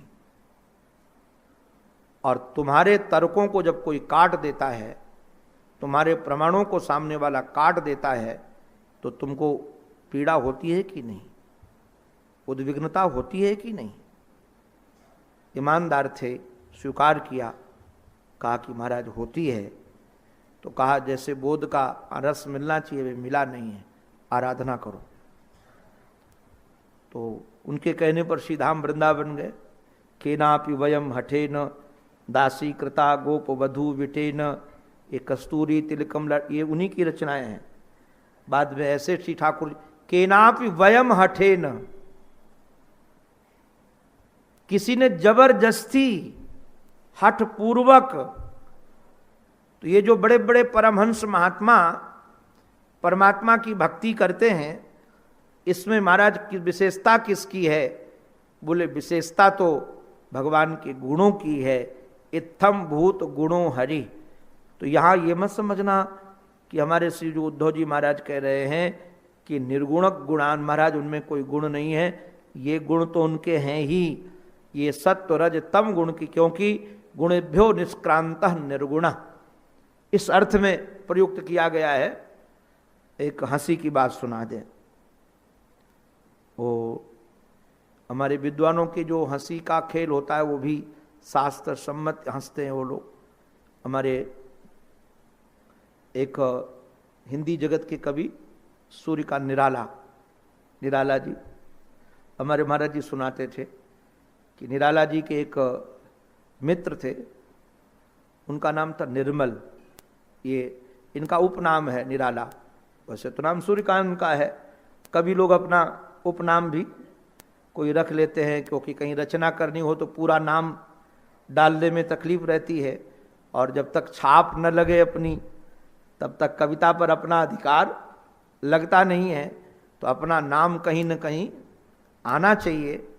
तो कई लोग कभी अपने, कई लोगों को तो कवियों को आचार्य चरण उपनाम दे भी देते हैं, कई अपने आप भी रख लेते हैं। तो वो निराला उनका उपनाम।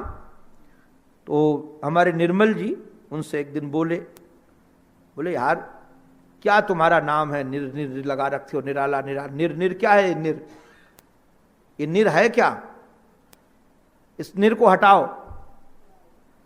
तो निराला जी हंस करके बोले कि यदि हम अपने निराला से निर हटा देंगे तब भी आला रह जाएगा, और तुम्हारा जो नाम निर्मल है ना, अगर निर हटा देंगे तो मलई रह जाएगा। ये जो अगर तुम्हारे नाम से मैंने निर हटाया तो निर्मल है ना, अब निर हटा दो तो क्या बचा? मलई बचा। तो बोले इस निर की महिमा समझो, ये मत समझो कि इसको हटाओ। ये निर उपसर्ग है, वैसे ये प्रा परा अप सम अनु अव निस निर दुस दुर वी आंग नी आदि अपि एते प्रादया। और ये जिसके सामने लगते हैं उसका महाराज अर्थ ही बदल देते हैं। अब जैसे सी ठाकुर के साथ लग जाए, यहां तो गुण के साथ लग गए, तो निरशब्द का प्रयोग किया, तो मानो भगवान में कौन से गुण नहीं है, तो कहा ये गुण नहीं है। तो यदि गुण नहीं है तो बिना गुण के शरीर कैसे दिखेगा? भाई गुण वाला तो होना चाहिए। बोले केवल क्रीड़ा से महाराज शरीर धारण करते हैं, है तो नहीं, किंतु क्रीड़ा के कारण उनको शरीर लक्षित होता है। अब एक उदाहरण और भी बड़ा रसीला दिया। यथा भ्रमरिका दृष्टया भ्रामतीव महीतले। इसका उदाहरण ऐसा है, आजकल तो हम उसको सहज भाषा में आपको समझाएं तो समझ में आ जाएगा। पहले के समय तो बालक चाई माई ऐसे घूमते थे, गांव के बालक के शहर को बालक नहीं समझ पाएंगे, और घूमते घूमते रुक जाएं। तो अब रुक गए, किंतु लगता तो यह है कि सारी सृष्टि घूम रही है, किंतु आंखें घूम जाती हैं तो लगता है सृष्टि घूम रही है। आजकल इस उदाहरण को दूसरे ढंग से समझो।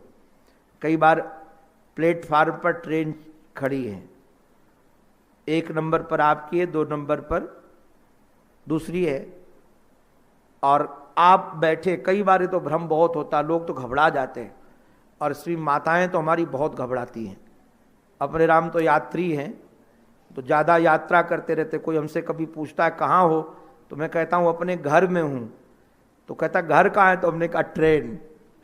हम तो ट्रेन में बैठते तो बड़े आनंद में होते, फ्री होते एकदम। तो हमको मौका मिल जाए कि कहीं जाना है, और तो ट्रेन की यात्रा ज़्यादा करता हूँ। बाई रोड बहुत कम चलता हूँ, जितना प्रयास हो सके ट्रेन से चलता हूँ। सुखद भी लगता है मुझे, और मुझे विश्राम भी मिलता है उसमें।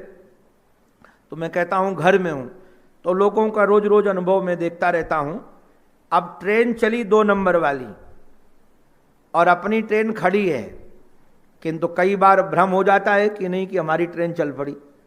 तो हमारी माताएं तो चिल्लाने लगती हैं, अगर इनके बच्चे या कोई पुरुष गया हो ना स्टेशन में नीचे, तो चिल्लाती। तो हम कहते हैं माता जी शांत रहो, अपनी ट्रेन नहीं पड़ोसी वाली चली है।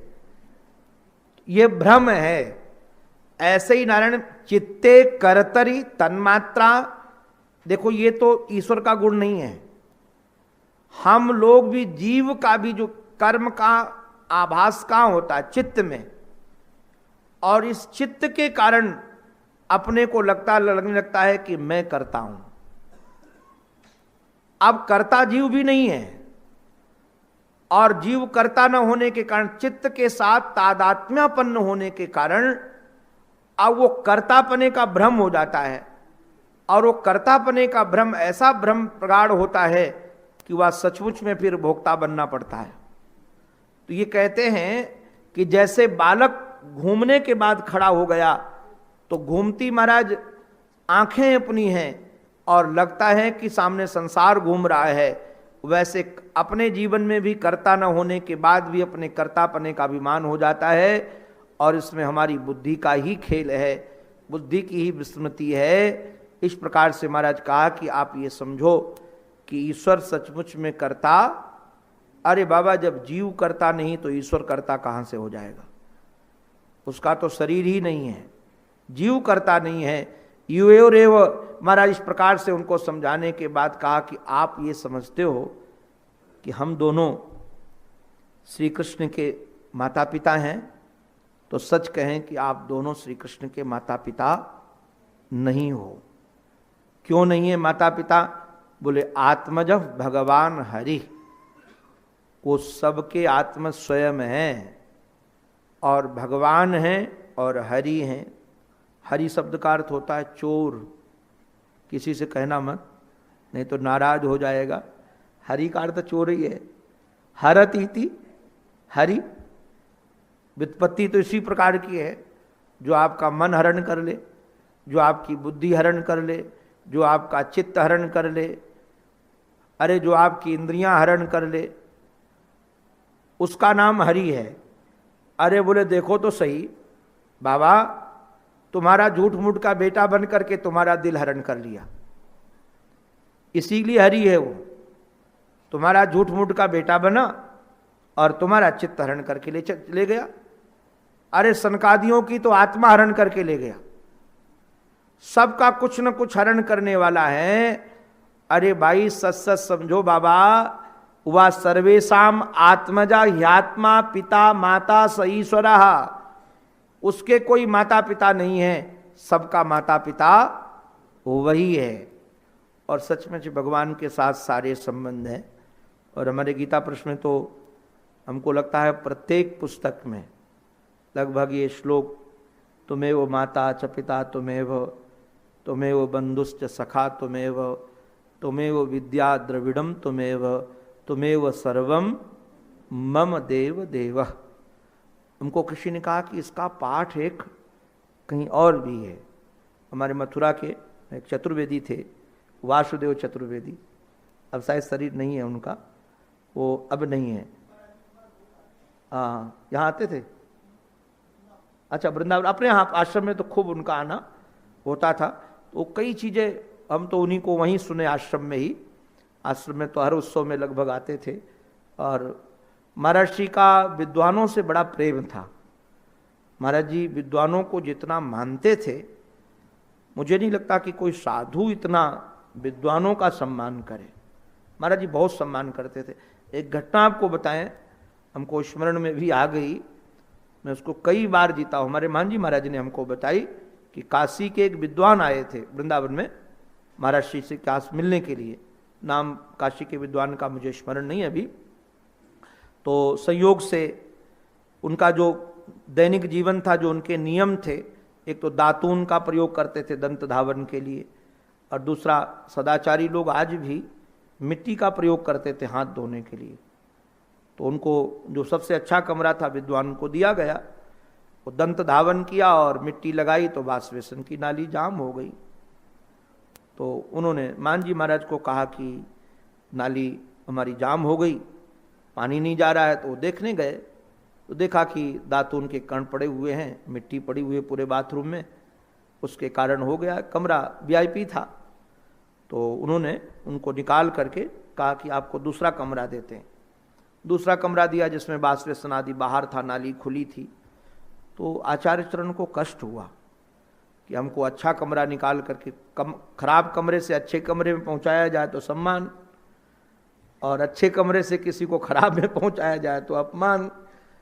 तो वो बड़े बेचारे दुखी। तो महाराज जी प्रवचन के बाद कहा कि आचार्य जी क्या बात है, आज दुखी क्यों हो? तो कहा मान जी ने हमसे कमरा खाली करवा लिया। तो मान जी को बुलाया और बुला करके उनका नाम लेकर के कहा क्या बात है, क्यों कमरा खाली करवा लिया? तो उन्होंने सारी बात बताई कि महाराज ये रहेंगे तो बाथरूम के पत्थर तोड़ने पड़ेंगे। महाराज जी की जो हमारी टिप्पणी थी, मैं उस टिप्पणी पर कई बार बलिहार होता हूँ। महाराज जी ने उन मान जी का नाम लेकर कहा कि ओंकारानंद जी, बाथरूम के पत्थर टूट करके दोबारा लग जाएंगे, किंतु किसी विद्वान का दिल यदि एक बार टूट गया तो दोबारा जुड़ने वाला नहीं है। उनको वहीं ठहराओ, नाली साफ करो। तो विद्वानों के प्रति महाराज जी का बहुत आदर था। तो ये वासुदेव चतुर्वेदी जी महाराज की बात सुना रहा था। तो उन्होंने चतुर्वेदी ने बताया कि ये तुमेव विद्या द्रविणम तुमेव, वो कहते तुमेव विद्या गुरुस तुमेव। वो कहते हैं कि विद्या का संबंध गुरु से है, विद्या का संबंध गुरु से है, धन से नहीं है। मेरे से कहते थे विद्या का संबंध गुरु से है, धन से नहीं है। तो कहा ये धन का संबंध जो द्रविड़ के साथ जोड़ दिया गया है। तो हमने कहा कि बात ये है, आचार्य जी हमारे से बड़ा प्रेम मानते थे। हम कहते आचार्य जी बात ये है कि आजकल लोगों का द्रविड़ के प्रति बहुत महत्व है, तो इसलिए कोई बात नहीं, यही स्वीकार कर लो। तो कहा कि नहीं मैं नहीं स्वीकार करूँगा, हम तो वही पाठ स्वीकार करेंगे। तो आचार्य चरणों का अपने अपने ढंग का व्यवहार है। अपने तो सच में सारे संबंध भगवान के साथ, कहने का अभिप्राय यही है कि सारे तो ही मोहि नाते अनेक मानिए जो भावे। हमारे आप ठाकुर जी के साथ एक नहीं बहुत सारे नाते हैं, जो वो मानना चाहें सो मान लीजिए, मान लें। तो यहाँ यही है कि वो सबके माता पिता हैं, और सबके माता पिता ही नहीं सबके ईश्वर भी हैं। वहाँ महाराज आत्मा पिता माता स ईश्वर, बोले दृष्टम श्रुतम भूत भवत भविष्यत। इस श्लोक के माध्यम से देश और काल दोनों को बाधित करके देश काल के रूप में ठाकुर को स्थापित किया है। जो हम सुन रहे हैं, जो हम देख रहे, दृष्टम श्रुतम, जो हम देख रहे हैं, जो हम सुन रहे हैं, अथवा जो भूत है ये काल पर गया, और जो भविष्य है और जो वर्तमान है।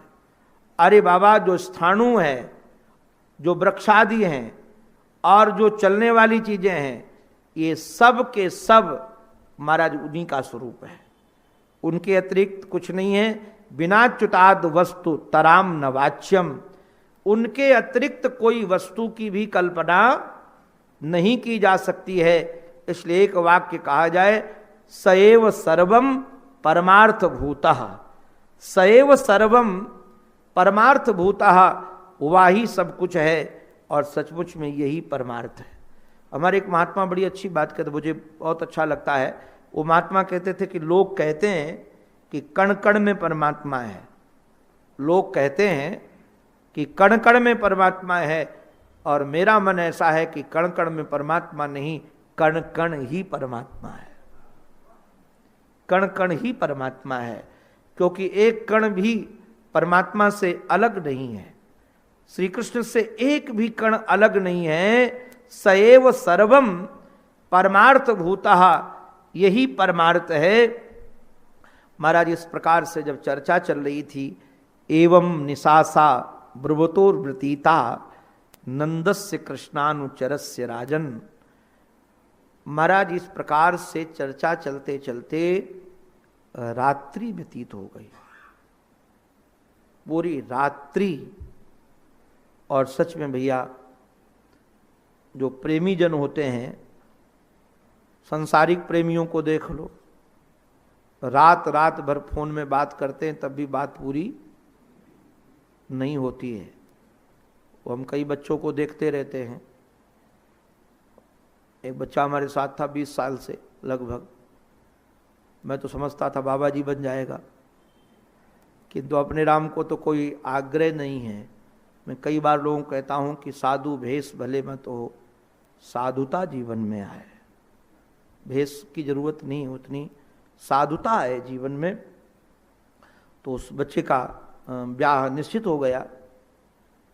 अब निश्चित हो गया तो एक बार मैं सुबह सुबह 4 बजे छत में, कथा में था मैं, 4 बजे छत में टहलने के लिए गया सुबह सुबह, तो देखा कि वो गप मार रहा है। तो मैंने सोचा कि शायद भर में अभी चालू किया होगा, सुबह उठकर इतने ब्राह्म मुहूर्त में, किससे इतनी आवश्यक बात थी कि 4 बजे। बाद में पता चला कि रात भर गप्पा ही मार रहा था, रात भर गप ही मार रहा था। तो मैं विचार करने लगा, सचमुच में स्त्रिया बिटानाम इव साधु वार्ता, जैसे किसी कामी को स्त्री की चर्चा में रस मिलता है, वैसे अपने को भगवत कथा में रस मिलना चाहिए। लगे नहीं कि महाराज समय कितना व्यतीत हो गया, घंटों नारायण नहीं, दिन दिन बीत जाएं, किंतु ये समझ में ना आए इस बात का कि अरे इतना समय हो गया। हम तो कई बार कहते, जब मैं अनुभव की बात बताता हूँ, क्योंकि बहुत अधिकतर भागवत ही करता हूँ, क्योंकि भागवत के सुनने वाले वो तो हमारे श्री खेमका जी की वजह से और यहाँ की वजह से हम फुटकर भी आ गए, तो हमको अच्छा लग रहा है। नहीं तो भागवत की कथा करता हूँ तो कई बार 8-8 घंटे कथा हो जाती है, 8-8 घंटे एक आसन में। तो और मैं करता क्यों रहता हूँ, क्योंकि कोई हमको घड़ी देखता हुआ दिखता नहीं है। अगर सामने वाले घड़ी देखने लगे तो मैं जान जाता हूँ कि अब कथा में रस आ नहीं रहा है, अब कथा को विश्राम दो। किंतु यदि घड़ी न देखें तो मुझे लगता है कि नहीं, कथा का रस, और छूट होती है कि इतने टाइम तक करना भी है, तो हम करते रहते हैं। कई बार तो, एक बार तो 7 घंटे तक एक भजन हुआ ही नहीं, एक भजन भी नहीं, क्योंकि मैं तो गाता नहीं हूँ एक भी। हमारे गुरुदेव ने मना कि मैं तो कुछ भी नहीं गाता हूँ। महर्षि तो हमारे कहते थे श्लोक भी मत गाया करो, बोले गले पर जाता है यदि जोर, राग पर जाता है यदि, तो फिर उसका अर्थ दिमाग में स्फुटित नहीं होता है। हमको तो लिखित लिया उन्होंने कि हमको लिख करके दो। नाथीराम गुरु वहाँ थे एक सज्जन, मैं तो हारमोनियम खरीद करके लाया और कहा कि महाराज जी मैं सीखने जा रहा हूँ। उन्होंने कहा कि लेटर पैड लेके आओ, कुछ लिखवाना है। तो मैं लेटर पैड लेके आया ऑफिस से, तो कहा लिखो, आज के बाद कभी संगीत नहीं सीखूंगा। लिख दिया और कहा नीचे हस्ताक्षर करो। हस्ताक्षर करके कहा कि गुरु जी के, महाराज जी के चरणों में रख दो। उस समय तो बहुत पीड़ा हुई, किंतु अभी तो बहुत रस मिलता है, क्योंकि सचमुच में अगर वो करुणा न की होती तो ये शास्त्र की दृष्टि नहीं मिलती। अभी जो जिस प्रकार का चिंतन कर लेता हूँ, ये गुरुदेव की कृपा है, हेतु की करुणा है उनकी, तो मैं गाता नहीं हूँ। 6-7 घंटे तक हमारा संगीत नहीं हुआ। बाद में लोगों ने कहा कि हमारा संगीत, तो हमको पूछा कि क्यों नहीं करवाया। हमने कहा अगर कोई इधर उधर खिसकता हुआ दिखता तो मैं संगीत का भजन करवा देता कि भाई करो, किंतु कोई खिसका ही नहीं, न तुम खिसको न हम खिसके, तो दोनों डटे रहे और रस बहता रहा। तो महाराज रात्रि क्या कितना समय भी व्यतीत हो जाए कुछ पता नहीं चलता। तो बाबा की चर्चा ऐसी महाराज छिड़ी, ऐसी छिड़ी बाबा ऋषि हमारे श्री उद्धव जी महाराज की, कि रात्रि पता ही नहीं चली। एवं निशा सा ब्रुवतोर व्यतीता, वह महाराज ऐसे बीत गई बोलते बोलते सुनते सुनते। नंदस्य कृष्णानुचरस्य राजन, सुखदेव जी महाराज कहते हे राजन, जो श्री कृष्ण के अनुचर हैं ना, श्री कृष्ण अनुचरस्य, उद्धव ने कहा यहाँ श्री कृष्ण के अनुचर। अनुचर का अभिप्राय होता है जो उनके पीछे पीछे चलने वाले हैं, उनके पदब विन्यास के पीछे पीछे अपना पदब विन्यास करने वाले रखने वाले हैं। इस प्रकार से संपूर्ण रात्रि व्यतीत हो गई चर्चा करते करते। महाराज सचमुच में कई बार चर्चा छिड़ जाती है। हमारे महाराज जी के पास एक आर्य समाजी आ गए और कुछ प्रश्नोत्तर चलने लगा पूज्य सिवड़िया बाबा जी महाराज के सामने ही, और वो लगभग 10 बजे चालू हुआ होगा दिन में, और शाम को महाराज जी बाबा के दर्शन के लिए जाते थे अपनी कुटिया से, तो गए नहीं, तो बाबा ही चल कर आए। किसी ने बताया कि कोई सज्जन आए हैं, और 10 बजे से महाराज जी बैठ करके अभी शाम का 5 बज गया है, और दोनों का कुछ चर्चा चल रही है, शास्त्रीय चर्चा। तो बाबा आए और बाबा आकर खड़े होकर के बोले महाराज जी का नाम लेकर के कि जो तुमने इतने सालों में पढ़ा है उसको क्या एक दिन में इसको समझा दोगे। तो बाबा ने कहा कि जरूरी नहीं कि सब चर्चा आज ही हो, इनको कहो कल आए। महाराज किंतु जब रस मिलने लगता है, देखो जहां रसोत्पत्ति होती है ना, वो आलस्य नहीं आता है। ये आलस्य शब्द बना ही इस प्रकार से है, रलयोर अभेदा है। हमारे यहाँ रलयोर अभेदा, आलस्य भाव आलस्य। आलस्य की उत्पत्ति कब होती है? जब हमारे अपने कर्तव्य में रसोत्पत्ति नहीं होती है। यदि अपने काम में रसोत्पत्ति होने लगे तो फिर आलस्य नहीं आता है। जहां रस का अभाव है वही आलस्य है। और यहां लाला की चर्चा थी, जो श्री कृष्ण नंद बाबा के प्राण हैं, और उधर महाराज उद्धव जी महाराज के सखा भी हैं, और वह परमात्मा भाव से उनका चिंतन करते हैं। इसलिए दोनों आपस में चर्चा करते रहे, रात्रि व्यतीत हो गई। गोप्यः समुत्थाय निरूप्य दीपान वास्तुन समभ्यर्च दधिन्य मंथन। इधर गोपियां जगी, और जो गोपियां जगी समुत्थाय, हमारे एक रसिक टीकाकार ने लिखा है कि समुत्थाय का अभिप्राय सोई नहीं थी, लेटी थी केवल। कहा प्रेमी को नींद कहाँ है? और लेटी क्यों थी? लेटी इसलिए थी कि रात्रि में सब घर में सो रहे हैं, यदि वह रोएगी और वह कोई चर्चा करेगी तो दूसरे लोगों को तकलीफ होगी, इसलिए केवल लेटी थी। प्रातःकाल हुआ तो वह उठी और उठ करके दीप जलाया, वास्तु की पूजा की और दधि मंथन करने में लग गई। अब गोपी कोशी स्थिति में दधि मंथन करने दीजिए, शेष चर्चा नारायण कल होगी। अंत में अपने आराध्य के पावन चरणों में हमारी यही प्रार्थना है, हमारी मति, हमारी रति, हमारी गति एकमात्र हमारे आराध्य के चरणों में बनी रहे। इसी प्रार्थना के साथ ये उनकी वाणी उन्हीं के पावन पवित्र चरणारविंदों में समर्पित